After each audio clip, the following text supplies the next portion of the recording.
Act जो पुराने वाला था ना, जो पुराने वाला इंडियन कॉन्ट्रैक्ट एक्ट था, उसके अंदर ये प्रिंसिपल्स क्या थे देखो। ओल्ड कॉन्ट्रैक्ट एक्ट के अंदर क्या थे, बेसिक प्रिंसिपल।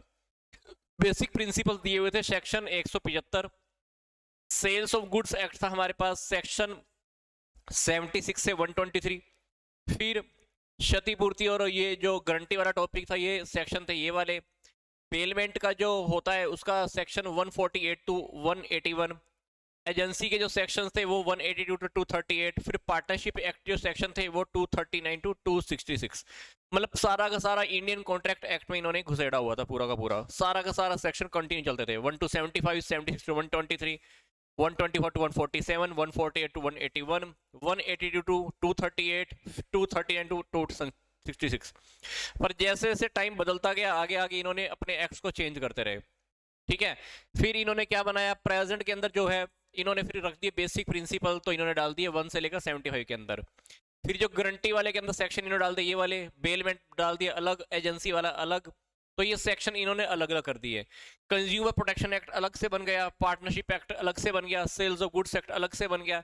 तो कुछ ना कुछ चेंजेस आने की वजह से टाइम की जरूरत के हिसाब से कुछ ना कुछ चेंजेस हो गए थे। तो देख लेते हैं क्या था। तो सबसे पहले हम स्टडी करने जा रहे हैं इंडियन कॉन्ट्रैक्ट एक्ट के अंदर। कहते हैं कि शुरुआत में ये एक्ट जब बना था ना, इसमें 266 धाराएं थी। कितनी? 266। तो एमसीक्यू की फॉर्म में आ सकता है कि स्टार्टिंग में इसमें कितने सेक्शन थे, तो आप कह सकते हो 266 सेक्शन थे। ठीक है, तो 1 से लेकर 75 तक जो भी सेक्शन थे ना, वो लॉ से जुड़े प्रिंसिपल्स के बारे में बताती हैं। और जो गुड्स की सेल से संबंधित जो भी कॉन्ट्रैक्ट होते हैं वो सेक्शन थे 76 से 123। फिर कुछ कॉन्ट्रैक्ट ऐसे थे जो कॉम्पनसेट को लेकर, गारंटी को लेकर, जमानत को लेकर, प्रोमिस को लेकर या एजेंसी को लेकर थे, वो सेक्शन थे 124 टू लेकर 238। और पार्टनरशिप को लेकर जो भी कॉन्ट्रैक्ट होते थे, पार्टनरशिप जो आजकल हमारा एक्ट अलग ही बन गया है, और वो सेक्शन थे हमारे 239 से लेकर 266। बट क्या हुआ, 1930 में इस अधिनियम से जो हमारा एक्ट था कॉन्ट्रैक्ट, उसमें से सेल्स ऑफ गुड्स एक्ट को अलग कर दिया गया। तो उसको हमने एक अलग एक्ट बना दिया, सेल्स ऑफ गुड्स से रिलेटेड जितने भी सेक्शन थे उसको अलग बना दिया। तो हमने उसको नाम दे दिया सेल्स ऑफ गुड्स एक्ट। और इसके बाद 1930 में सेल्स ऑफ गुड्स एक्ट तो बना ही बना है, 1932 के अंदर क्या हुआ था, पार्टनरशिप एक्ट भी बना दिया गया। ठीक है, तो मतलब थोड़ा थोड़ा जैसे जैसे ईयर टू ईयर हम आगे बढ़ते गए, कहीं ना कहीं हमारे पास हम अलग अलग होते गए। तो अब कहता है कि प्रेजेंट के अंदर जो इंडियन कॉन्ट्रैक्ट एक्ट को है दो पार्ट में डिवाइड कर दिया गया है। इसमें पहले के अंदर तो क्या है, जर्नल जो भी प्रिंसिपल है वो दिए हुए हैं। और दूसरे प्रकार के कॉन्ट्रैक्ट कौन से हो गए, जैसे कंपनसेशन को लेकर, गारंटी को लेकर हो गया, बेलमेंट को लेकर हो गया, प्रोमिसेस को लेकर हो गया, या एजेंसी को लेकर हो गए, पार्टनरशिप को लेकर हो गए, सेल्स ऑफ गुड्स एक्ट हो गए। तो वो सेक्शन कहीं ना कहीं इन्होंने अलग कर दिए हैं। तो इन्होंने इसमें क्या कहा है कि जो इंडियन कॉन्ट्रैक्ट एक्ट है उसको इन्होंने दो पार्ट्स में डिवाइड कर दिया। एक के अंदर जनरल प्रिंसिपल्स हैं और दूसरे के अंदर कुछ और एक्ट हमारे आ गए हैं। तो इस इंडियन कॉन्ट्रैक्ट एक्ट के अंदर अपने को अभी 7-8 छोटे छोटे टॉपिक स्टडी करने हैं। टॉपिक इतने ज्यादा इंपॉर्टेंट नहीं है, बट टॉपिक के नेम्स, टॉपिक के अंदर अगर डिटेल में ज्यादा नहीं भी जाओगे तो इट्स ओके, बट टॉपिक के नेम और टॉपिक के जो भी सेक्शंस हैं वो सेक्शंस को आप ध्यान रख लेना। फिलहाल पीडीएफ आपकी अपलोड हो जाएगी, पीडीएफ के अंदर आपको सेक्शंस अगर देखने हैं तो ध्यान से देख लेना। सबसे इंपॉर्टेंट क्या है इसके अंदर, नेम एंड सेक्शन। तो सबसे पहला है हमारे पास ऑफर, प्रस्ताव। इसका सेक्शन कौन सा है, 2A। जब कोई इंसान किसी काम को करने के लिए किसी दूसरे से कुछ भी करने या करने से रोकने की इच्छा करता है तो उसे क्या कहते हैं, ऑफर बनाने के लिए कहा जाता है। ठीक है, इसका सेक्शन कौन सा है, 2A। दूसरा क्या है, एक्सेप्टेंस। जब वह अपनी स्वीकृति दे देता है, कह देता है कि हाँ ठीक है जो तूने ऑफर किया वो मैं एक्सेप्ट करता हूं, तो उसके लिए सेक्शन कौन सा हो गया, 2B। फिर प्रोमिस, जब हम सामने वाले को एक्सेप्ट कर लेते हैं तो फिर एक वो प्रस्ताव क्या बन जाता है, प्रोमिस बन जाता है। तो जब कोई प्रस्ताव स्वीकार कर लिया जाता है, एक्सेप्ट कर लिया जाता है, तो उसको क्या बोलते हैं, प्रोमिस। यहां पर तो उसने सिर्फ सिग्नल दिए थे कि हाँ ठीक है चलते हैं, बट यहां पर वो सिग्नल को इन्होंने प्रोमिस में कन्वर्ट कर दिया, बिल्कुल 100% बोल दिया कि ठीक है आई एम रेडी। तो सेक्शन कौन सा है, 2B के अंदर ही आ जाएगा। प्रोमिस के अंदर देख लेना आगे का एक पेज और आएगा, वहां पे थोड़ा सा और डिटेल में देख लेंगे। फिर हमारा कंसिडरेशन, जब प्रोमिस करने वाले की इच्छा पर वादे या किसी अन्य व्यक्ति ने ऐसा करने या करने से किसी कार्य करने से परहेज किया, ये वादा के लिए एक विचार कहा जाता है। अन्य टेक्निक शब्द के लिए वादे के लिए एक पक्ष द्वारा भुगा की गई कीमत का अर्थ, यानी बदले में कुछ। मतलब जब हम किसी से कुछ कॉन्ट्रैक्ट करते हैं या प्रोमिस करते हैं कि उसके बदले में जो कुछ देना है ना, कंसिडरेशन, दैट इज, उसके ऊपर है 2D। पिछले वाला था 2A 2B 2C, ये क्या है 2D। अब क्या है 2E। इसके अंदर क्या है 2E, किसके ऊपर अप्लाई हो रहा है, ये है एग्रीमेंट के ऊपर। प्रत्येक वादे और एक दूसरे के लिए विचार बनाने वाले सौदों का सेट। संक्षेप में क्या है, समझौते का मतलब क्या है, इसमें वादा भी है प्लस कंसिडरेशन भी है, तो वो एग्रीमेंट बन जाता है। अब एग्रीमेंट आगे कॉन्ट्रैक्ट बन जाता है जब वो कानूनी कार्रवाई की फॉर्म में आ जाता है, या वो एक लगा लो कि जिसके ऊपर कानूनी कार्रवाई भी हो सकती है अगर उसको पूरा ना किया, तो वो क्या बन जाता है कॉन्ट्रैक्ट। तो कॉन्ट्रैक्ट को हम क्या कह सकते हैं, इसके ऊपर कौन सा सेक्शन है 2H। ये तो हो गया 2E, ये हो गया 2H। तो कानून द्वारा लागू है ना, कानून के द्वारा लागू जो हमने समझौता किया है ना, उसको हम क्या बोल देते हैं, अनुबंध, कॉन्ट्रैक्ट। वैसे तो हम किसी से भी बातचीत करते भी एग्रीमेंट कर लेते हैं, पर वो सारे एग्रीमेंट कानून के द्वारा तो नहीं होते। पर कानून के द्वारा अगर कोई एग्रीमेंट हो रहा है, कानून बीच में है, कानून के द्वारा अगर कोई एग्रीमेंट हो रहा है ना, फिर वो क्या बन जाता है, कॉन्ट्रैक्ट बन जाता है। तो कॉन्ट्रैक्ट के ऊपर सेक्शन है 2H। ठीक है, आगे है ऐसा कोई भी कॉन्ट्रैक्ट जो कानून द्वारा अप्लाई नहीं होता, ये ऐसा कोई एग्रीमेंट जो कानून द्वारा लागू नहीं होने वाला है, वो कौन सा है, वॉइड एग्रीमेंट। सेक्शन है 2G। आगे है 2J, शून्य, शून्य अनुबंध। एक ऐसा कॉन्ट्रैक्ट शून्य हो जाता है जब ये कानून द्वारा लागू होने के लिए बंद हो जाता है। ठीक है, कानून लागू हो गया और वो बंद हो गया, तो उसको हम बोलेंगे वॉइड कॉन्ट्रैक्ट, शून्य हो गया। हमने कोई कॉन्ट्रैक्ट किया था, उसके ऊपर मान लो कोई कानून लग गया, अब वो क्या हुआ, पूरा तो नहीं हो पाएगा, तो वो हो गया हमारा 2J सेक्शन। तो यदि कोई भी एग्रीमेंट धारा 10 में दी गई कंडीशन को पूरा करता है, तो उसको हम क्या बोलेंगे, कॉन्ट्रैक्ट। तो देख लेना सेक्शन 10 के अंदर जो भी हम सेक्शन 10 एग्रीमेंट, कोई भी एग्रीमेंट है, अगर वो सेक्शन 10 में दी गई कंडीशन, सेक्शन 10 में जो भी कंडीशन है ना, अगर उसको पूरी करता है, तो वो क्या बन जाएगा, कॉन्ट्रैक्ट बन जाएगा। मतलब कोई भी एग्रीमेंट है, अगर वो सेक्शन 10 की सारी कंडीशन को अगर वो पूरा कर लेता है, सारी शर्तों को कंप्लीट कर लेता है, तो वो फिर क्या बन जाता है, कॉन्ट्रैक्ट बन जाता है। था तो वो एग्रीमेंट, बट सेक्शन 10 की सारी कंडीशन पूरी कर दो तो कॉन्ट्रैक्ट बन जाएगा। तो यदि कोई भी एग्रीमेंट सेक्शन 10 में दी गई कंडीशन को पूरा नहीं करता है, तो उसको हम कॉन्ट्रैक्ट भी नहीं कह सकते। ठीक है, तो ये छोटी छोटी बातें हैं, इसके सेक्शन बस याद रख लेना नेम्स के साथ। इसके बाद जो हमारा टॉपिक अभी आगे कवर करने वाले हैं, that is sales of goods act. Sales of goods act है हमारा 1930। कहता है कि सेल्स ऑफ गुड्स एक्ट के अकॉर्डिंग इसकी क्या डेफिनेशन है। इसकी डेफिनेशन कहां पे दी गई है, आप बस इतना याद रख लेना, सेक्शन 4 सबसेक्शन 1, वस्तु विक्रय अनुबंध, अनुबंध की जो अधिनियम की जो धारा है ना, contract of sales of goods act की जो हमारी जो डेफिनेशन दी हुई है, कहां पे दी हुई है, सेक्शन 4 सबसेक्शन 1। तो कहता है कि सेल कॉन्ट्रैक्ट जिसके द्वारा एक सेलर एक निश्चित प्राइस के बदले परचेजर को माल का स्वामित्व, बोले तो माल की ओनरशिप ट्रांसफर करता है, या मैं तेरे को ट्रांसफर कर दूंगा, ऐसा ठहराव होता है। तो ये डेफिनेशन कहां पे दी हुई है, 4 सबसेक्शन 1 में।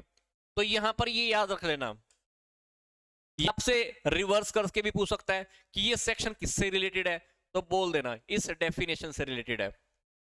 फिर आगे है हमारे पास जो contract of sale of goods होती है, उसकी खास बात क्या होनी चाहिए। पहली बात, परचेजर और सेलर दोनों होने चाहिए, मतलब एक माल खरीदने वाला हो और एक माल बेचने वाला हो। क्योंकि अगर एक माल खरीदने वाला और बेचने वाला ना हो, फिर तो वो हम कह ही नहीं सकते कि गुड्स को हमने सेल किया है। एक बंदा खुद का तो गुड्स सेल कर नहीं सकता, खुद को तो परचेज कर नहीं सकता, खुद की गुड्स खुद से तो परचेज कर नहीं सकता है। इसलिए परचेजर और सेलर का होना बहुत जरूरी है। फिर जब हम कॉन्ट्रैक्ट कर रहे हैं, तो कॉन्ट्रैक्ट के अंदर कोई ना कोई गुड्स तो होनी चाहिए, माल या वस्तु तो होनी चाहिए। ठीक है, अगर ये नहीं है तो फिर भी हम उसको नहीं मान सकते। तीसरी बात, प्राइस होना चाहिए, प्राइस के अंदर वो मूल्य होना चाहिए, उसका कोई ना कोई वैल्यू होना चाहिए। ठीक है, तो कॉन्ट्रैक्ट के अंदर देख लो, पहली बात तो क्या बताई, बायर और सेलर हो, फिर गुड्स होनी चाहिए मतलब माल होना चाहिए। तीसरी बात इन्होंने क्या बोला कि जब वो कॉन्ट्रैक्ट कर ही रहे हैं, माल को बेच ही रहे हैं, तो उस माल का कोई ना कोई प्राइस भी होना चाहिए, बिना प्राइस के काहे का काम। फिर जब हम बात कर रहे हैं तो वो जब सामने वाले से पैसे ले रहे हैं तो सामने वाले को गुड्स की ओनरशिप भी तो जानी चाहिए भाई। माल का मालिक तू हो गया, तो माल का मालिक या तो हाथों हाथ हो जाएगा, या हम सामने वाले से बोलेंगे कि ठीक है तेरे को मैं गुड्स ट्रांसफर कर दूंगा, तब उसका मालिक बन जाइए। तो ठहराव हो सकता है, कुछ भी हो सकता है, भविष्य में भी ऐसा वचन कर सकता है।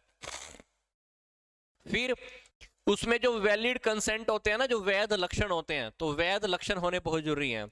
मतलब जो भी हमारे जो खास बात होती है वो खास बात होनी बहुत जरूरी है। जैसे कि हम किसी भी नॉर्मल पर्सन से वैसे ही हम कॉन्ट्रैक्ट कर लेते हैं, नॉर्मल नॉर्मल सी बातें डिसाइड करते हैं, तो कम से कम नॉर्मल बातें तो डिसाइड होनी चाहिए। तो वैध लक्षण होने बहुत जरूरी है कि आपने गुड्स को सेल किया है। फिर अगली बात है, जो हमारा सेल का जो कॉन्ट्रैक्ट होता है वो पूर्ण या शर्त युक्त होता है। या तो आप उसी टाइम उसको पूरा कर दो, या आपको उसकी कोई कंडीशन होनी चाहिए कि भाई ये काम पूरा कर देगा तो तेरे को मैं गुड्स को दे दूंगा तेरे को, तो कोई ना कोई कंडीशन होनी चाहिए, या आप हाथों हाथ उस कॉन्ट्रैक्ट को पूरा कर दो, ऐसा भी हो सकता है। फिर कुछ बातें ऐसी होती हैं जो सामने वाले को बिल्कुल क्लियर कर देते हो, तो वो बातें लिखित फॉर्म में हो तो ज्यादा अच्छा है, या मौखिक फॉर्म में भी हो सकती हैं। तो कुछ बातें ऐसी होती हैं जो कॉन्ट्रैक्ट करते हुए स्पष्ट होती हैं, गर्भित होती हैं, छिपी हुई होती हैं, और इसलिए जो स्पष्ट जो भी बातें होंगी ये स्पष्ट बातें लिखित भी हो सकती हैं। फिर अगली बात करता है कि अगर कोई अनपेड सेलर है, मतलब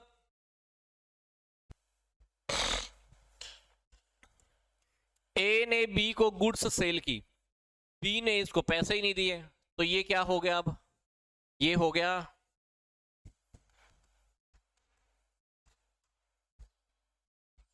सोच के देखो, आपने किसी को गुड्स दी थी, सेल की थी, उसने आपको पैसे नहीं दिए, तो आप क्या हो गए? Unpaid seller. तो अनपेड सेलर का क्या मतलब है? कहता है कि वस्तु विक्रय अधिनियम की धारा के अनुसार अनपेड सेलर से मतलब एक ऐसा सेलर है, बेचे गए माल के पूरे मूल्य का या तो भुगतान प्राप्ति नहीं हुआ, उसने गुड्स सेल की और उसको पैसे ही नहीं मिले, या पेमेंट के बदले में जो उसको बिल रिसीवेबल मिला या कोई भी बिल ऑफ एक्सचेंज मिला, उसका क्या हो गया? डिसऑनर हो गया। ठीक है, मान लो दो बातें बोल रहा है, बी ने इसको या तो पेमेंट नहीं की कैश में, पूरा भुगतान ही प्राप्त नहीं हुआ, तो ये इसको हम क्या बोलेंगे? अनपेड सेलर बोलेंगे। या बी ने ए को कोई बिल ऑफ एक्सचेंज दे दिया था, नेगोशिएबल कोई इंस्ट्रूमेंट दे दिया था, कोई भी लगा लो, बी ने ए को नेगोशिएबल कोई इंस्ट्रूमेंट दे दिया। अब जो इंस्ट्रूमेंट इसके पास आया था, मान लो वो बीआर आया था, वो बीआर से पैसे नहीं निकाल पा रहा, तो ऐसा क्या हो सकता है? उसको हम क्या बोलेंगे? अब इसको पैसे तो मिले नहीं है, तो इसको हम क्या बोलेंगे? Unpaid seller.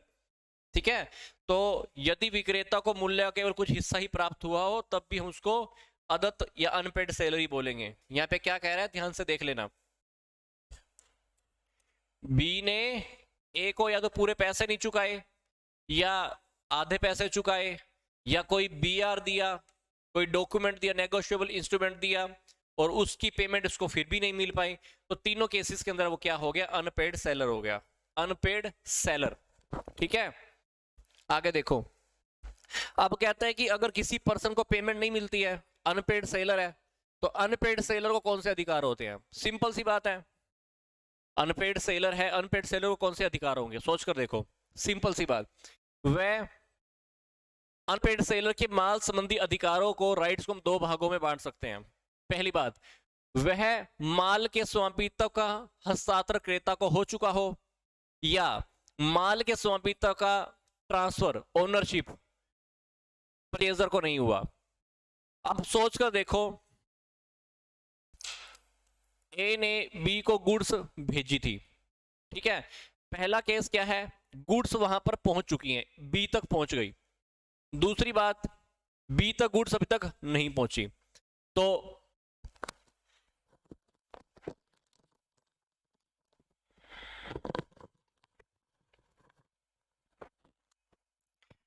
यहां पर क्या कह रहा हूं मैं? यहां पर दो टाइप के केस हैं। अब ए को अधिकार तो है, पर अपने को केसेस दोनों देखने पड़ेंगे। या तो माल बी तक पहुंच गया, स्वामी बन गया, या अभी तक नहीं पहुंचा। तो यदि माल अब तक रास्ते में ही है, जब विक्रेता, सेलर, परचेजर तक गुड्स पहुंचाने के उद्देश्य से किसी वाहक या सेलर को सुपुर्द करता है, और जब माल क्रेता है उसके एजेंट द्वारा प्राप्त नहीं किया गया है, मतलब परचेज करने वाले ने भी गुड्स रिसीव नहीं किया या परचेजर के एजेंट ने भी रिसीव नहीं किया, तो हम क्या मानेंगे कि माल अभी तक कहाँ पे है, रास्ते में है, या माल अभी तक अपने डेस्टिनेशन तक नहीं पहुंचा है, तो इसका मतलब होता है कि माल रास्ते में है अभी। तो माल अगर उस जगह तक पहुंच गया जब पहुंचाना चाहिए था, फिर तो हम यही सोचेंगे ना कि माल रास्ते में नहीं है। तो बट अभी तक क्या हुआ है, ए ने बी को माल भेजा, बी ने खुद भी रिसीव नहीं किया या बी का कोई एजेंट था उसने भी रिसीव नहीं किया, तो हम क्या करेंगे, उसको हम ये कहेंगे कि माल अभी तक रास्ते में ही माना जाएगा। तो रास्ते में माल में है तो वो उस विक्रेता उसे रोकने के आदेश दे सकता है। मतलब ए क्या करेगा, बी तक माल पहुंचने से पहले ही ना गुड्स को रिसीव करने के, ना रिसीविंग ना लेने के ऑर्डर दे सकता है, मतलब रास्ते में माल को रोक देगा, भाई तू माल रिसीव नहीं कर सकता। क्यों? क्योंकि कोई भी कारण है, सामने वाले ने पेमेंट पूरी नहीं की, या जो बीआर दिया था वो पेमेंट नहीं मिली, या आधी पेमेंट की है, तो ए रास्ते में ही माल को रोक लेगा, क्योंकि अभी बी तक पहुंचा नहीं है। तो देख लेना, ठीक है। इस टॉपिक को थोड़ा सा और डिटेल में देख लेते हैं। इसको बोलते हैं ब्रीच ऑफ कॉन्ट्रैक्ट।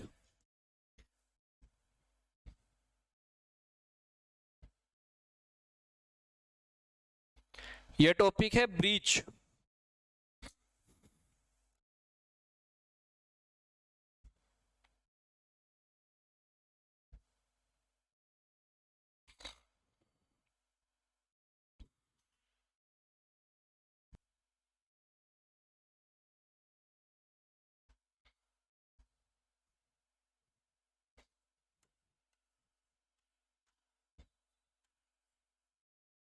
ब्रीच का क्या मतलब होता है, पहले तो ब्रीच वर्ड का मीनिंग देख लेना। दो पार्टीज के बीच में कोई कंडीशन लगी थी, उन्होंने कुछ कंडीशन फिक्स की थी, रूल्स एंड रेगुलेशन तय किए थे, वो रूल्स एंड रेगुलेशन या तो पूरे नहीं हुए या उन रूल्स एंड रेगुलेशन को भंग किया गया है, उसके अकॉर्डिंग काम नहीं किया गया है ना, तो उसको बोलते हैं ब्रीच, नियमों का उल्लंघन होना। तो ये टॉपिक क्या है, ब्रीच ऑफ कॉन्ट्रैक्ट, मतलब जो कॉन्ट्रैक्ट हम किए थे सामने वाले से, उस कॉन्ट्रैक्ट के नियमों का, शर्तों का उल्लंघन किया गया है, that is breach of contract. तो अगर इस तरह से हुआ है, कॉन्ट्रैक्ट का उल्लंघन तो कोई भी कर सकता है, रूल्स तो कोई भी तोड़ सकता है, तो रूल्स अगर तोड़े हैं माल खरीदने वाले ने, किसने, माल खरीदने वाले ने, परचेजर कह लो या बायर कह लो, अगर माल खरीदने वाले ने रूल तोड़े हैं, नियमों का उल्लंघन किया है, तो फिर माल बेचने वाले को क्या अधिकार होंगे, माल बेचने वाले को क्या उपचार होंगे। अगर उल्लंघन किया है नियमों का माल खरीदने वाले ने, बायर ने, तो जो माल बेच रहा है उसको क्या उपचार प्राप्त होंगे, तो उसको 2 या 3 उपचार प्राप्त है। पहली बात ध्यान से देखना, प्राइस के लिए सूट कर सकता है, केस कर सकता है। मान लो सामने वाले ने पेमेंट नहीं की, या पेमेंट आधी किया, या पेमेंट करने से मना कर गया है, वट एवर जो भी है, तो प्राइस के अगेंस्ट हम सामने वाले के खिलाफ केस कर सकते हैं। दूसरी बात, suit for the price on non delivery of goods, section, इसके ऊपर तो सेक्शन कौन सा था, 55(1), इसके ऊपर सेक्शन कौन सा है, 55(2), ठीक है। तो मान लो सर्टेन डेट पर गुड्स पहुंचानी थी या सर्टेन डेट पर पेमेंट आनी थी, पेमेंट नहीं आई, सामने वाले ने बोला था भाई फलानी फलानी डेट को पेमेंट दे दूंगा, तू मेरे को गुड्स दे दे, और उस डेट पर सामने वाले ने हमको पेमेंट नहीं दी या पेमेंट देने से मना कर दिया या हमको इग्नोर कर दिया, तो क्या हुआ, कॉन्ट्रैक्ट क्या हुआ है, नॉन परफॉर्मेंस हुआ है, मतलब कॉन्ट्रैक्ट के अकॉर्डिंग बायर ने काम नहीं किया। तो वहां पर सेक्शन कौन सा लगेगा, 55(2), और प्राइस के लिए केस करने के लिए सेक्शन लगेगा 55(1), ये 55(2), और ये वाला जो सेक्शन है ना, ये है 56 section, suit for the damages for non acceptance, सामने वाले ने गुड्स की डिलीवरी लेने से मना कर दिया, when the buyer neglects or refuses to accept the delivery the goods, सामने वाले ने गुड्स को एक्सेप्ट करने से मना कर दिया, हमने तो माल भेज दिया था, सामने वाला कहता मैं लेता ही को नहीं, भाई कॉन्ट्रैक्ट किया हमने तो कैसे लेता, नहीं करता, ऐसे नहीं मानता, तो इसके ऊपर सेक्शन लग जाएगा सेक्शन 56, तो हम बायर के ऊपर केस कर सकते हैं या कोर्ट में फाइल लगा सकते हैं, भाई कॉन्ट्रैक्ट हुआ था, माल भेजा था, सामने वाले ने एक्सेप्ट ही नहीं किया। तो इस तरह से जो माल बेचने वाला है उसको 3 उपचार प्राप्त हैं, सेक्शन नंबर 55(1), 55(2), सेक्शन 56। थोड़ा सा और आगे देखो, मान लो गड़बड़ सेलर ने की है, माल बेचने वाले ने की है, फिर क्या होगा? अगर गड़बड़ माल बेचने वाले ने की है, उसने कॉन्ट्रैक्ट को तोड़ा है, कॉन्ट्रैक्ट की शर्तों का पालन नहीं किया, फिर उपचार किसको प्राप्त होगा? फिर उपचार प्राप्त होगा बायर को, माल खरीदने वाले को। तो माल खरीदने वाले को भी उपचार प्राप्त है। फिर पहली बात तो क्या है? डेमेजेस फॉर द नॉन डिलीवरी, मान लो सामने देने वाले ने गुड्स डिलीवरी नहीं किया, तो सेक्शन ये वाला लग जाएगा 57। या स्पेसिफिक परफॉर्मेंस, सामने वाले ने माल तो भेज दिया मान लो, पर जो माल हमने मांगा था वो नहीं मिला, या कॉन्ट्रैक्ट के अंदर जो बात हुई थी वो नहीं मिला, ऐसा मान के चलो, कंडीशंस के अकॉर्डिंग नहीं है या सर्कमस्टांसेस के अकॉर्डिंग नहीं है, तो सेक्शन लग जाएगा 58। अगर मान लो हमने वारंटी वगैरह तोड़ी है, कोई ऐसी बात थी वारंटी वगैरह तोड़ी गई है, तो सेक्शन लग जाएगा हमारा 59। फिर क्या हमने कोई कंपनसेशन करने की बात करी थी, ठीक है, और उसने कंपनसेशन को मान लो एक्सेप्ट किया, ये कोई भी केस है, तो सेक्शन लगेगा 60। तो ये सारी की सारी बातें आ गई। तो यहां पर हमने क्या देखा कि कोई भी कॉन्ट्रैक्ट को जब कॉन्ट्रैक्ट की शर्तों का उल्लंघन किया जाता है, तो सेलर को, माल बेचने वाले को भी कुछ अधिकार प्राप्त है, सॉरी, सेलर को भी कुछ उपचार प्राप्त है, और माल जो बायर है, जो हमारा गुड्स का जो बायर है, उसको भी कहीं ना कहीं उपचार प्राप्त है। तो वो सेक्शन आपको सीरीज में देख लेना, बस एक बार रीडिंग लेगा तो आप उसको नेम और जो सेक्शन है बस इतना से याद रखना, आई थिंक काफी रहेगा। फिर आगे है हमारा जो एक टॉपिक और आपकी सिलेबस के according, that is sale by auction. हम गुड्स को कभी कभी क्या करते हैं, नीलामी करके सेल करते हैं ना, तो ये वही नीलामी वाला टॉपिक है, ठीक है।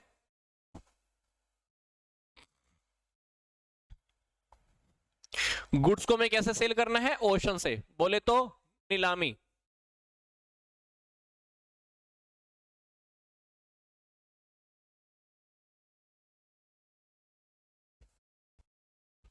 बात करें नीलामी का मतलब क्या है? A sale by auction is a public sale. इसमें हम क्या कर रहे हैं? पूरी पब्लिक को सेल कर रहे हैं। हमने ओपनली बोल दिया भाई हमारे पास फलाना फलाना माल पड़ा हुआ है, किसी ने लेना है तो ले लो, ठीक है। Where the goods are offered or sold to the buyer who offer the highest price. आपको पता है ना कि जब भी नीलामी होती है क्या होता है, सबसे ज्यादा बिड, जो सबसे ज्यादा बोली लगाता है, हम उसको गुड्स सेल करते हैं। तो यही का यही है, the person inviting the bill is called the auctioneer. अब जो लोगों को माल खरीदने के लिए ऑफर कर रहा है, जो बंदा पूरी पब्लिक को बोलेगा भाई मैंने गुड्स सेल करनी है, मैंने माल बेचना अपना, तो उसको क्या बोलेंगे? ओशनर बोलेंगे, ओशन करने वाला, ठीक है। या तो वो खुद होगा, या वो किसी का एजेंट होगा, या सेलर का एजेंट होगा, कुछ भी कह सकते हैं। मतलब ए ने माल बेचना है खुद का, ए ने नीलामी करनी है, तो या तो ए वो खुद ओशनर है, या ए किसी का एजेंट है माल बेचने वाले का, ऐसा भी हो सकता है, ठीक है। तो इसके कुछ फीचर्स होते हैं, फीचर्स देख लेते हैं। जो माल बेचने वाला है ना, नीलामी करने वाला है, वो खरीदने वालों को इनवाइट करेगा।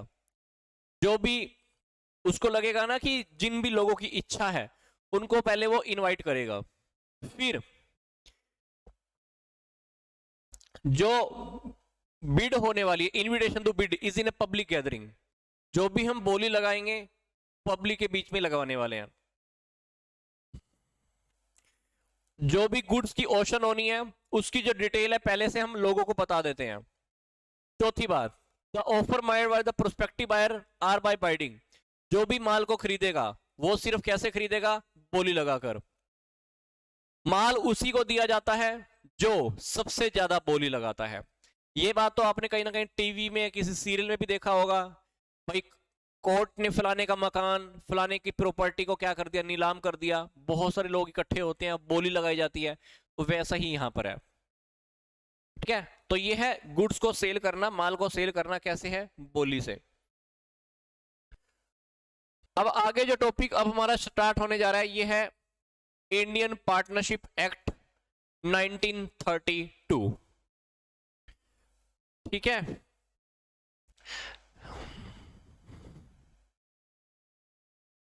वैसे पार्टनरशिप एक्ट के बारे में हम पहले भी काफी बार स्टडी कर चुके हैं, 2-3 बार। मैनेजमेंट का टॉपिक था हमारा, अकाउंट्स का टॉपिक था, वहां पर भी स्टडी कर पाए हैं। अब बट ये टॉपिक क्योंकि अब हमारा बिजनेस लॉ में आ रहा है, तो थोड़ा इसको सेक्शंस के साथ देखना पड़ेगा, ठीक है। तो कहता है कि provisions governing A partnership specified in the partnership act 1932, जो भी रूल्स एंड रेगुलेशन है गवर्नमेंट के बनाए हुए व्हाटएवर जो भी है वो पार्टनरशिप एक्ट 1932 में लिखे हुए हैं, 1932 में लिखे हुए हैं। As per the section 1 of the act, Indian partnership act come into existence तो 1 अक्टूबर 1932, ये 1932 में एग्जिस्टेंस में आई थी। पर ये कौन से सेक्शन में बात लिखी हुई है? सेक्शन 1 में। कौन सा? Indian partnership act. In all the part of the country, ये जम्मू एंड कश्मीर को छोड़कर पूरे भारत में अप्लाई किया गया था, ठीक है। अब जब ये 1932 में आया था, उससे पहले जो हमारी पार्टनरशिप के ऊपर जो रूल्स एंड रेगुलेशन लग रहे थे, कौन से लग रहे थे? इंडियन कॉन्ट्रैक्ट 1872 के अकॉर्डिंग। और ये बात मैंने आपको वीडियो की स्टार्टिंग में भी बता दी थी, आज के लेक्चर की स्टार्टिंग में मैंने आपको बता दी थी, ठीक है। तो ये छोटी छोटी बातें हैं प्रैक्टिकली फॉर्म में जो लॉज हैं उसके अकॉर्डिंग। अब हमारे मेन टॉपिक पे हम आ जाते हैं। कहता है कि पार्टनरशिप, अब पार्टनरशिप का मीनिंग आई थिंक हमको सबको पता है, पहले से पता है, बट यहां पर पार्टनरशिप का सेक्शन 4 देख लेना। सेक्शन 4 के अंदर पार्टनरशिप, इंडियन पार्टनरशिप एक्ट की जो डेफिनेशन है दी हुई है, यह डेफिनेशन हमने पहले भी देखी है कि कहता है कि पार्टनरशिप एक रिलेशन है पर्संस के बीच में जो एग्री हुए हैं एक बिजनेस के प्रॉफिट या लॉस को डिवाइड करने के लिए। वो बिजनेस कौन कर सकता है? वो बिजनेस कैरी करेगा या तो सभी के सभी लोग, या उनमें से अगर कोई एक इंसान भी अगर बिजनेस को कैरी करना चाहता है, बिजनेस चलाना चाहता है तो चला सकता है। मतलब पार्टनरशिप एक्ट के अंदर जो पार्टनरशिप की जो डेफिनेशन है कहां पे है? सेक्शन 4 में। सेक्शन 4 के अंदर वो क्या बोल रहा है? कह रहा है कि पार्टनरशिप एक एग्रीमेंट है लोगों के बीच में, पर्संस के बीच का, जो ऐसे बिजनेस के प्रॉफिट और लॉस को डिवाइड करने के लिए रेडी हुए हैं, इनके बीच में एक एग्रीमेंट हुआ है। वो बिजनेस या तो सभी चला लें या सभी की ओर से कोई एक भी चला सकता है। अब सभी की ओर से एक चला सकते हैं, इसका क्या मतलब था ये देख लो। मान लो बिजनेस के अंदर 3 पार्टनर है, या तो बिजनेस ये तीनों के तीनों लोग चला लें तब भी ओके है, या ए और बी मिलकर चला लें, मतलब 2 लोग चला लें तीनों की तरफ से तब भी ओके है। अगर ए कहे कि मैं अकेला बिजनेस चलाना चाहता हूं और दोनों बाकी के एग्री हैं, मतलब एक चला रहा है, तब भी इसको हम पार्टनरशिप कह सकते हैं। मतलब बिजनेस सभी भी चला सकते हैं बाकी की तरफ से, या एक पर्सन या 2 पर्सन बाकी की तरफ से चला सकते हैं, तब भी हम इसको पार्टनरशिप के अंदर काउंट करने वाले हैं। अब आगे बात आती है कि जो पार्टनरशिप की जो कैरेक्टरिस्टिक्स है, फीचर्स है, पार्टनरशिप की खास बात क्या होती है, ये कौन से सेक्शन में दी हुई है? सेक्शन 4 में। तो आपके ये एमसीक्यू में आ सकता है कि ये इसका सेक्शन कौन सा है? सेक्शन 4। तो मतलब पार्टनरशिप की जितनी भी खास बात है, ये सारी खास बात तो हम पहले भी स्टडी कर चुके हैं। अब ये सारी की सारी कैरेक्टरिस्टिक्स फीचर कहां पे दी हुई है? सेक्शन 4 में। तो सेक्शन 4 के अंदर आपको पता होना चाहिए, सेक्शन 4 में हमारी डेफिनेशंस भी हैं और सेक्शन 4 के अंदर हमारी पार्टनरशिप के फीचर्स भी हैं। अब ये फटाफट से वैसे देख लेते हैं। पहली बात, उन सबके बीच में एक कॉन्ट्रेक्चुअल रिलेशनशिप होता है, मतलब वो आपस में कॉन्ट्रैक्ट करते हैं, भाई हम लोग बिजनेस चलाने के लिए तैयार हो रहे हैं, तेरा हिस्सा इतना होगा, मेरा हिस्सा ये होगा, फलाना कुछ गड़बड़ हो गया तो फिर ये कर लेना, फिर वो कर लेना, उन सबके बीच कॉन्ट्रैक्ट होता है, सिंपल सी बात। फिर इसमें 2 या 2 से ज्यादा लोग होते हैं, ये बात भी अपने को पता है। फिर उन सबके बीच में बिजनेस होना चाहिए, और बिजनेस भी कौन सा होना चाहिए? लीगल वाला, इलीगल बिजनेस नहीं होना चाहिए। फिर अगली बात क्या है? जब भी वो बिजनेस करेंगे तो बिजनेस का पर्पस क्या होना चाहिए? कमाना, पैसा कमाना, प्रॉफिट कमाना, और उन प्रॉफिट को डिवाइड करना भी होना चाहिए।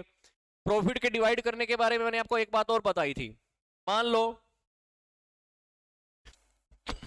लो 3 पार्टनर है, तो प्रॉफिट में हिस्सा तीनों को मिलना चाहिए, प्रॉफिट में हिस्सा तीनों को मिलना चाहिए। मान लो सी को प्रॉफिट में हिस्सा नहीं मिला, तो सी को हम पार्टनर नहीं कह सकते। पर यह भी जरूरी नहीं कि सभी के सभी पार्टनर लॉस में भी हिस्सा लें। लॉस में मान लो इसको हिस्सा मिल गया, सी को मिल गया, इसको हिस्सा नहीं मिला, पर फिर भी हम बी को पार्टनर ही मानेंगे। तो मतलब कहने का क्या, ये जरूरी है कि सभी पार्टनर्स को प्रॉफिट में हिस्सा मिलना चाहिए, पर ये जरूरी नहीं है कि सारे के सारे पार्टनर लॉस में भी हिस्सा लें। ये भी पार्टनरशिप एक्ट के अंदर की बातें हैं। फिर business being carried on by all or any partner के एक्टिंग फॉर ऑल, ये बात तो मैंने आपको भी बताई भी थी कि 3 पार्टनर काम कर रहे हैं, बिजनेस चाहे तो तीनों मिलकर चला लें, या एक चला ले, या 2 चला ले, या एक बंदा बाकी तीनों की तरफ से चला ले, तो ऐसा भी हो सकता है। फिर अगली बात क्या है? बिजनेस का जो मोटिव होना चाहिए ना, वो कानून के दायरे में आता हो, कोई हमने गड़बड़ वाला काम नहीं करना है। ठीक है, अब बात आती है कि ये पार्टनरशिप की टाइप्स कौन सी होती हैं।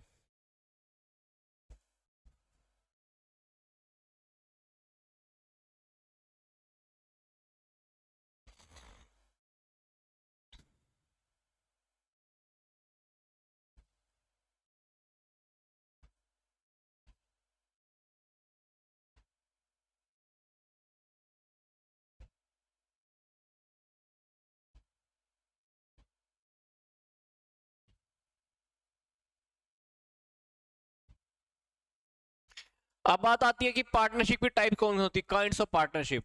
पहला है पार्टनरशिप एट विल।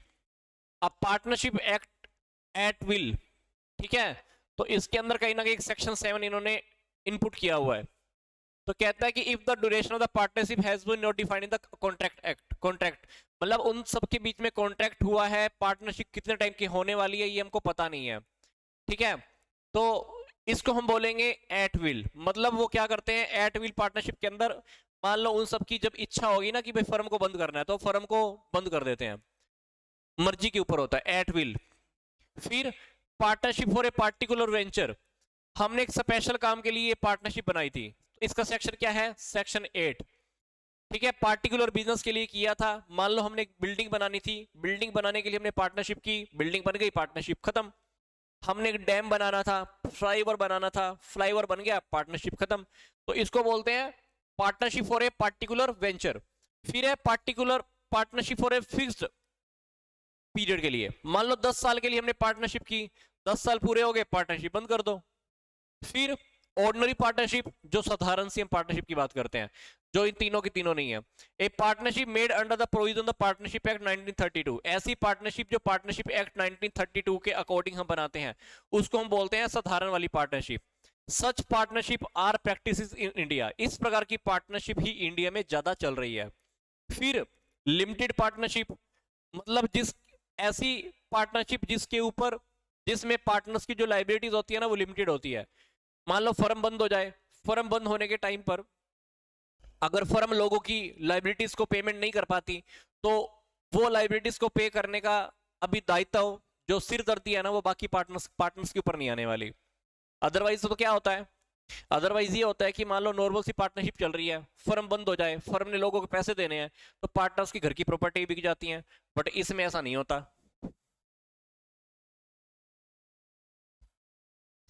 ठीक है, तो इसमें ऐसा नहीं हो सकता। पूजा कौन सा टॉपिक रह गया।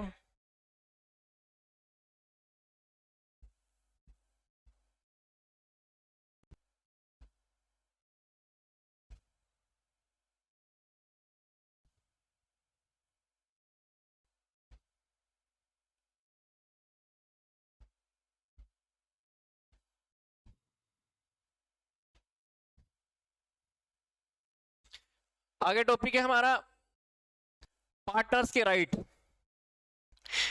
ये पार्टनर्स के कौन से राइट होते हैं ये बात हमने पहले भी डिस्कस किया था, पर फिर भी एक बार देख लेते हैं। इसके अंदर सेक्शंस हैं, सेक्शन बहुत इंपॉर्टेंट है बस। Section 12A, section 12C, 13B, 13C, 13D, 13E, ये सेक्शन पूरी सीरीज में है। पहला तो बात क्या, उसको बिजनेस के कंडक्ट करने में हिस्सा लेने का राइट है, right to take part in the conduct of the business. ये बातें हमने पहले भी थ्योरी फॉर्म में पढ़ी हैं, बट थ्योरी के साथ अपने को क्या अभी क्या चिपक गया, अपने साथ सेक्शन चिपक गए हैं। तो ये सेक्शन है 12A। फिर अपनी ओपिनियन को एक्सप्रेस करने का राइट है, section 12C, right to access the account, वो अकाउंट्स की फोटोकॉपी ले सकता है और उसके अकॉर्डिंग उनकी फोटोकॉपी ले सकता है, उनकी चेकिंग भी कर सकता है। फिर right to share in the profit, profit को शेयर कर सकता है। 12B, इंटरेस्ट ऑन कैपिटल, ये topic 13C, right to interest on additional capital on the loan, इसके ऊपर section 13D, right to indemnity if the part of the nominal clause of the business is in the emergency with the intention of protecting the firm any loss has done some act as the person of the normal intelligence would have to protect the interest some expenses।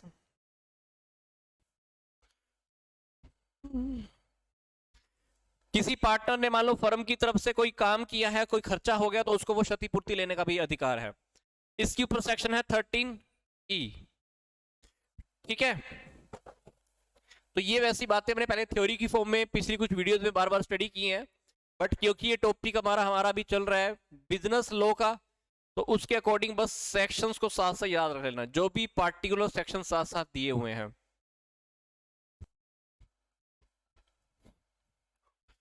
पूजा उसके according दो ना, एक chapter इतना लंबा है पढ़ाना कि उसको कवर करने में फिर बहुत टाइम लग जाएगा, क्योंकि ये सिलेबस इतना सारा है ना, तो मुझे लगता है कि ओवरव्यू की फॉर्म में चलना चाहिए।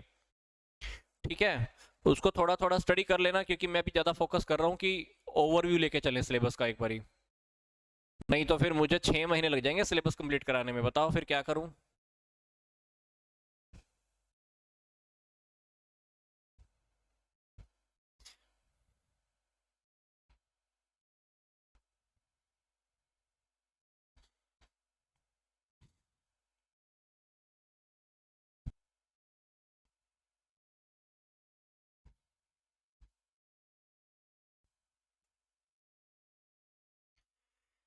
फिर इसके बाद है हमारा सेक्शन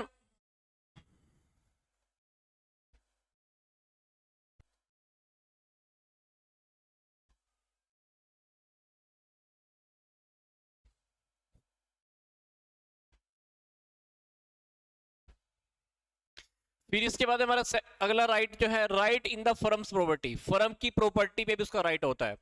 फिर फर्म को छोड़ने का right, leave, right new to be expelled, उसको फर्म से अपनी मर्जी से, बिना उसकी मर्जी से निकालना दिया जाए, ये भी कॉन्ट्रैक्ट के अंदर होता है। Right to do competitive business except in circumstances listed section 36(1), an outgoing partner has the right to carry on the competing business.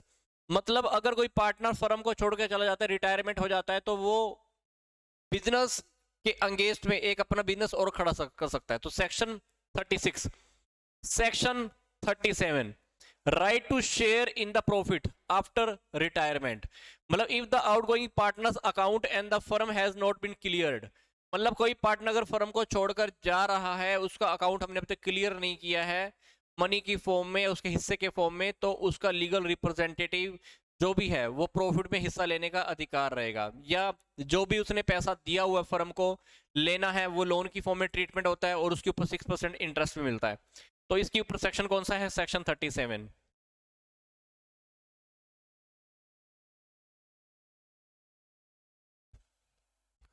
Sunita PDF में मिल जाएगा, एक बार स्टडी करके देख लेना, बहुत इजी है। ठीक है, टॉपिक अभी हम कितना सारा आगे आ गए हैं। फिर आगे है पार्टनर्स की क्या ड्यूटीज होती हैं। ये टॉपिक हमने वैसे पहले भी पढ़ा है, स्टडी किया था, बट इसमें सारे सेक्शन आ गए हैं। तो पहली 4 लाइनों में तो सेक्शन 9 है, सेक्शन 9, सेक्शन 9 एंड सेक्शन 9। इसके बाद हमारा जो 5वां टॉपिक है, इसके ऊपर सेक्शन 10 लगा हुआ है। जो पहले 4 पॉइंट हैं इसके ऊपर सेक्शन 9 है। तो सेक्शन 9 किस किस के ऊपर है, to work from the maximum common interest, मतलब अपनी मैक्सिमम कैपेसिटी से काम करें, दूसरे पार्टनर के साथ विश्वसनीय बने रहे, वो करेक्ट अकाउंट प्रेजेंट करें, सही प्रॉपर करेक्ट इंफॉर्मेशन प्रदान करें सभी को। ठीक है, तो ये चारों की चारों बातें इसके ऊपर कौन सा है, टॉपिक नंबर 1 to लेकर 4 पे, सेक्शन 9। फिर if the firm or any partner there is a put a loss on the account of the fraud by a partner, अगर कोई पार्टनर बिजनेस के नाम पर, फर्म के नाम पर फ्रॉड करता है, कोई गड़बड़ी करता है, तो उसकी फर्म के लिए लाइबिलिटी हो जाएगी, तो फर्म उससे पैसे वसूल कर सकती है उस लॉस के लिए।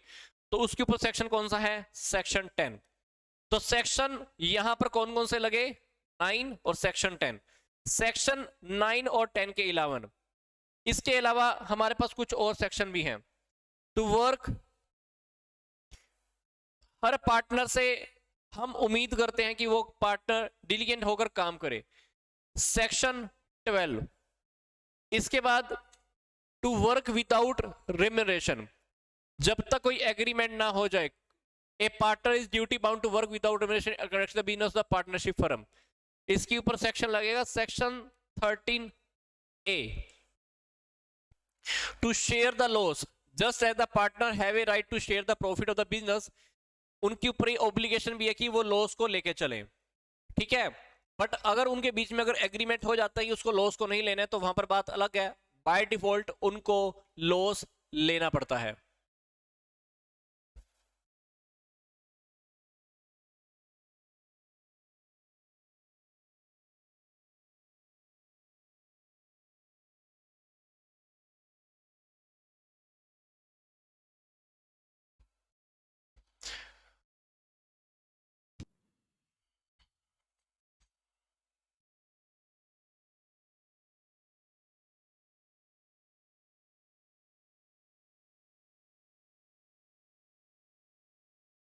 जैसे कोई लॉस होता है, कुछ ऐसा करता है, तो फर्म उससे लॉस रिकवर कर सकती है। Section 13F, to use firm property for the firm. Section 15 firm की प्रॉपर्टी को यूज कर सकता है फर्म के लिए। To give account of personal profit, if a partner has any secret profit by using the name of the firm, तो अगर वो फर्म के नाम से कुछ प्रॉफिट छिपाता है या सीक्रेट रूप से कुछ प्रॉफिट कमाता है, तो उसकी ड्यूटी है तो इस प्रकार के प्रॉफिट को वो फर्म को रिटर्न कर दे। Section 16, to give an account of profit from a competitive business, मतलब उसने अगर मान लो फर्म में ऐसे पार्टनर होने के बावजूद भी मान लो फर्म के अगेंस्ट में कोई पार्टनरशिप बिजनेस खड़ा कर दिया, कोई और बिजनेस खड़ा कर दिया, वहां से जो प्रॉफिट होता है तो उसके भी उसको अकाउंट प्रेजेंट करने के लिए सेक्शन दिया हुआ है, सेक्शन 16B। आगे है not to transfer right and the interest, उसको अपने अधिकारों और अपने जो भी उत्तरदायित्व है, इंटरेस्ट है, उसको ट्रांसफर नहीं करना होता जब तक बाकी के पार्टनर ना बोल दें। सेक्शन लगेगा section 29B, to work within his authority. अब एक पार्टनर का ये भी राइट होता है कि वो अपनी अथॉरिटी के अंदर काम करे। He must no go beyond his authority to do any act, मतलब जो उसको अथॉरिटी दी गई है, अधिकार दिए गए हैं, उत्तरदायित्व किए हैं, उसी के अंदर रह के वो काम करे। To maintain secrecy, partnership firm की बातों को, सीक्रेट बातों को बाहर वो किसी को लीकेज नहीं करेगा।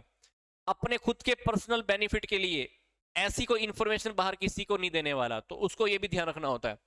To act in an emergency, it is duty for a partner to act in the emergency to protect the interest of the firm. अगर फर्म की कभी बात है, उसको बचाना है, तो इमरजेंसी लेवल में भी उसको काम करना पड़ेगा, जैसे वो नॉर्मल एक इंसान अपनी नॉर्मल इंटेलिजेंसी के साथ काम करता है। जैसे मान लो आप रोड क्रॉस कर रहे हो, रोड क्रॉस करते करते आपके सामने व्हीकल आता है, तो आप क्या करते हो, इमरजेंसी में एकदम से छलांग लगाते हो ना।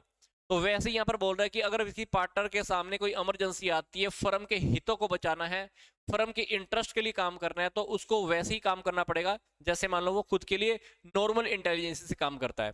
तो ये सारे के सारे कुछ अदर राइट्स थे।